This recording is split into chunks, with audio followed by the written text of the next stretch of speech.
प्यारे साथियों, आप सभी का स्वागत करता हूं अपने एमआरएस स्टडी परिवार में।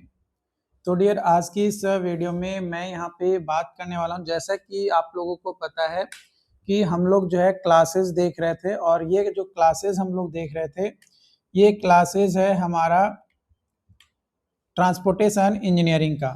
तो ट्रांसपोर्टेशन इंजीनियरिंग में हम लोग जो है यूनिट नंबर 5 देख रहे थे, जो कि पेवमेंट मटेरियल से रिलेटेड था।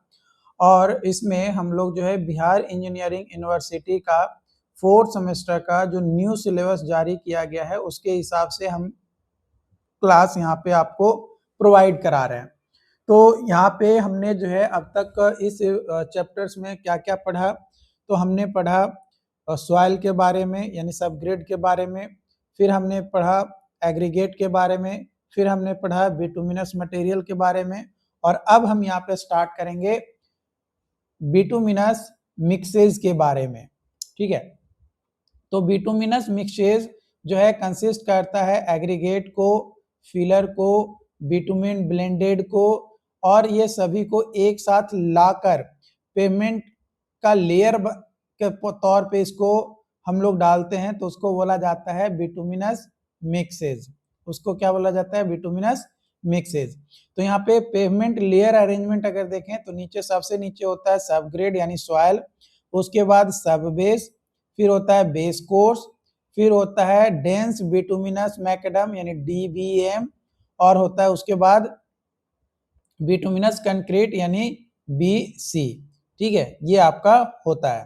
बात करें बीसी यानी बिटुमिनस कंक्रीट की, तो ये टॉप मोस्ट लेयर होता है जो कि बियरिंग कोर्स होता है। ये फ्लेक्सिबल पेवमेंट के अंतर्गत देखने को मिलता है। किसके अंतर्गत? फ्लेक्सिबल पेवमेंट में।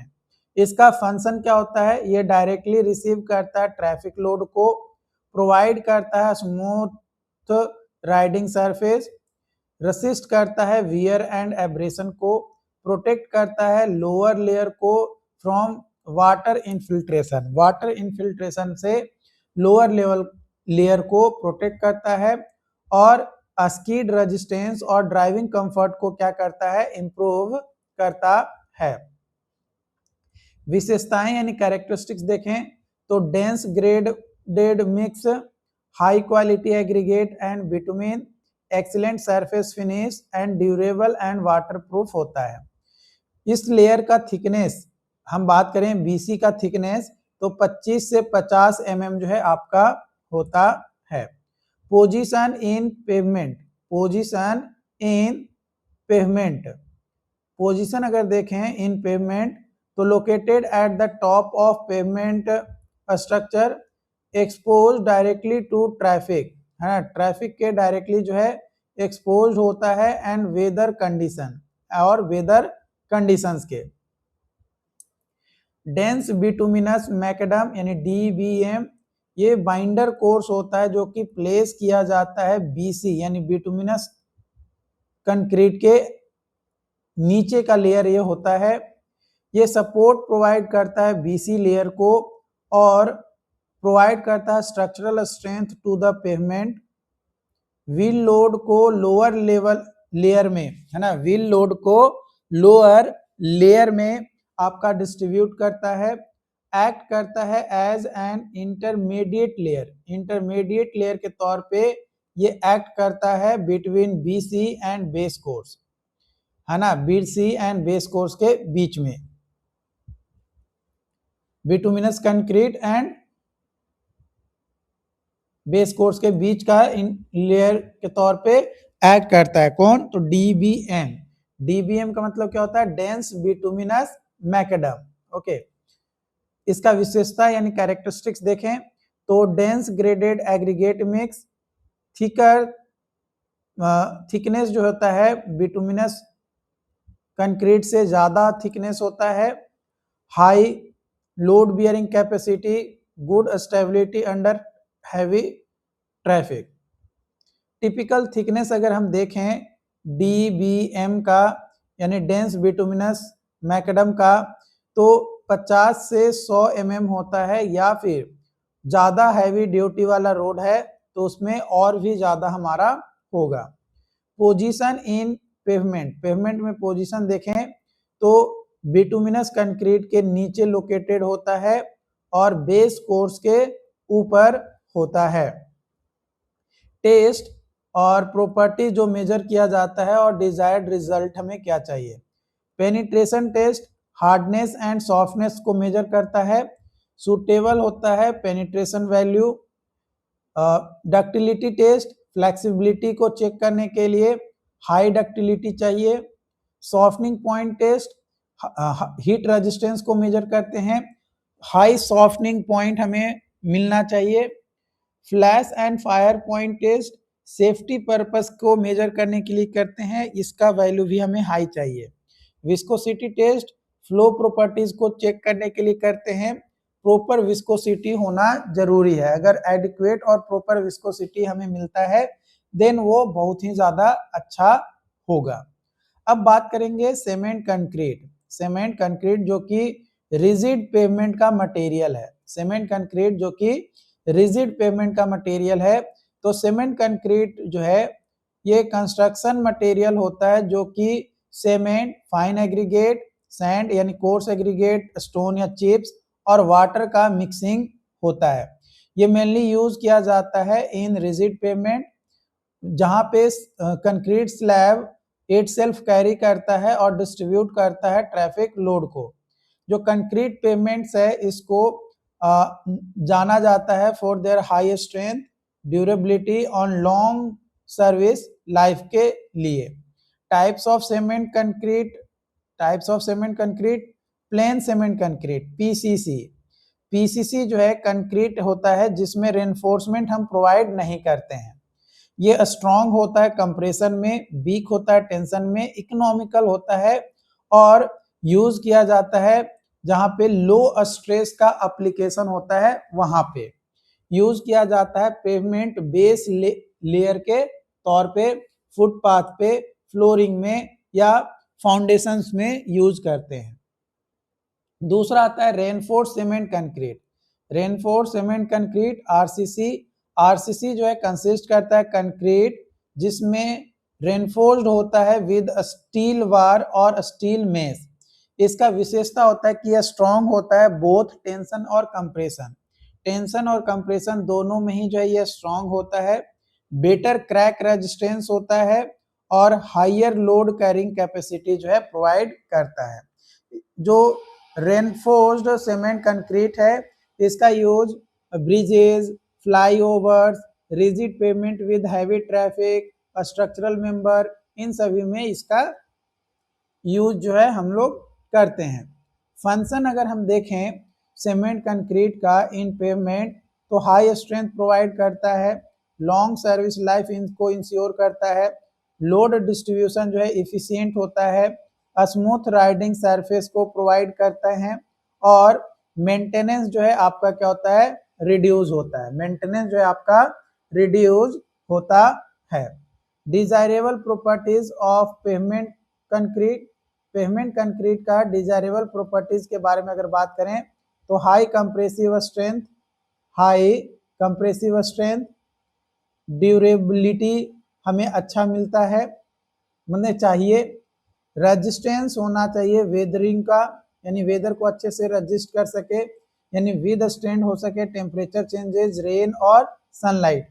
परमेबिलिटी हमें कम चाहिए, वर्केबिलिटी अच्छा चाहिए और श्रिंकेज और टेम्परेचर क्रैक्स का जो क्रैक रेजिस्टेंस है वो हमें रेसिस्ट करना चाहिए। बात करें important test on cement concrete तो सबसे पहला है कंप्रेसिव स्ट्रेंथ टेस्ट। इसका मेन पर्पस होता है कंप्रेसिव स्ट्रेंथ कंक्रीट का चेक करना। इसका इंपॉर्टेंस ये होता है कि ये मोस्ट इंपॉर्टेंट टेस्ट है फॉर कंक्रीट क्वालिटी कंट्रोल के लिए। इसमें क्या करते हैं कंक्रीट का क्यूब होता है जिसका साइज 150 गुने 150 गुने 150 mm का होता है क्यूब। उसमें हम कंक्रीट को फिल करते हैं जो फ्रेश कंक्रीट होता है, फ्रेश कंक्रीट जो बनकर तैयार होता है उसको फिल करते हैं 3 लेयर में, ठीक है। 3 लेयर में फिल करने के बाद हम उसको 24 घंटे के बाद उसको खोल लेते हैं। जो कंक्रीट क्यूब का मोल्ड होता है उसको खोल लेते हैं और उस कंक्रीट क्यूब को हम पानी में रख देते हैं 7 दिन और 28 दिन के लिए। ठीक है, उसके बाद 7 दिन के बाद और 28 दिन के बाद दो अलग अलग मेजरमेंट लेंगे कि 7 दिन में कितना मेजरमेंट आ रहा है, कंप्रेसिव लोड ले रहा है लोड अप्लाई करने पे, और 28 दिन पे कितना ले रहा है। कब तक हम लोड अप्लाई करते रहेंगे, जब तक कि कंप्रेसिव टेस्टिंग मशीन में कंक्रीट टूट कर फेल ना हो जाए, मतलब टूट कर पूरा रुक ना जाए मशीन, तब तक जो है हम उस पर लोड लगाते रहेंगे। तो इस तरीके से कंप्रेसिव स्ट्रेंथ टेस्ट जो है हमारा कैलकुलेट होता है।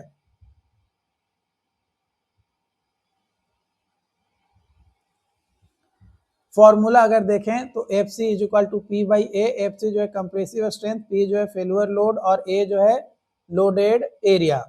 तो टिपिकल स्ट्रेंथ का वैल्यू अगर देखें तो M20 के लिए 20 मेगा पास्कल मिनिमम होना चाहिए, मिनिमम। ठीक है, M25 के लिए 25, M30 के लिए M30 और M40 के लिए M40 हमारा होना चाहिए। इसका सिग्निफिकेंस क्या है कि अगर स्ट्रेंथ ज़्यादा है तो पेवमेंट का जो परफॉर्मेंस होगा वो बेटर होगा, यानी यूज किया जाता है फॉर क्वालिटी कंट्रोल और डिजाइन पर्पस के लिए। दूसरा टेस्ट है स्लम्प टेस्ट। इसमें हम वर्केबिलिटी चेक करते हैं फ्रेश कंक्रीट का। इसमें हम अपरेटस यूज करते हैं स्लम्प कोन, टैपिंग रॉड और बेस प्लेट। प्रोसीजर्स होता है, फ्रेश कंक्रीट को प्लेस किया जाता है स्लम्प कोन में 3 लेयर में, और कोन को जो है लिफ्ट करते हैं वर्टिकली ऊपर उठाते हैं धीरे धीरे, और फिर चेक करते हैं कि जितना हाइट तक हमने कंक्रीट को भरा उसमें के हाइट में क्या रिडक्शन आया। उसके हाइट में जो भी रिडक्शन आया उस रिड्यूस्ड हाइट को हम मेजर करेंगे। मतलब यहाँ पे हमारा ये मानकर चलो यहाँ तक हमने पूरा फिल किया स्लम्प को, ये हमारा हाइट मानकर चलो 100 है। ठीक है, सपोज दैट 100 mm है।